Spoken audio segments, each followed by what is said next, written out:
শোনো, মেয়েরা কিন্তু যেটা মনে ভাবে আর মুখে যা বলে দুটোই কিন্তু কমপ্লিটলি আলাদা জিনিস।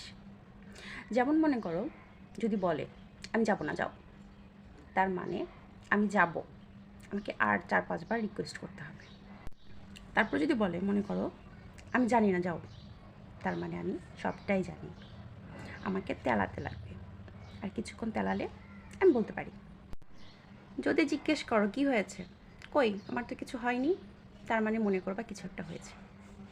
কিছুক্ষণ জিজ্ঞেস করতে হবে, 4-5 বার রিকোয়েস্ট করতে হবে, তারপরে দেবা বলবে।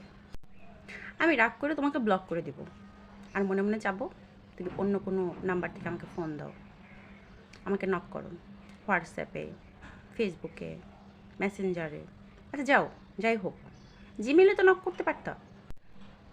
যদি মনে করো বড় বলে ঠিক আছে যাও, ওর কাছেই যাও, ওর সঙ্গেই থাকো, তার মানে তুমি ওর সঙ্গে যাওয়া তো দূরের কথা, তাকায় তো দেখো, তোমার জীবন আর আস্থা থাকবে না।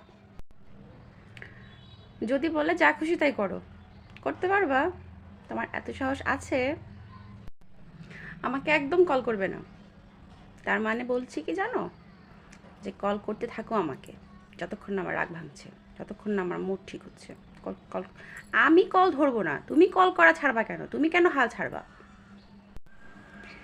মেয়েরা যখন বলবে আমার খাওয়ার ইচ্ছা নেই, তার মানে আমার খাওয়ার ইচ্ছা আছে। তুমি আমাকে আরেকটু রিকোয়েস্ট করবা, বারবার বলবা যে খাও খাও, না খেয়ে রোগা হয়ে যাচ্ছ, না খাইলে অসুখ করবে, খাও। আমরা যখন প্রচণ্ড রেগে থাকি তখন কিন্তু আমরা রাগের ইমোজি পাঠাই না, আমরা হাসির ইমোজি পাঠাই। তাই সবসময় মনে রাখবে, মেয়েরা যা বলবে তার উল্টাটা করতে হবে, তাহলে সংসারে শান্তি থাকবে। বুঝতে পারছো?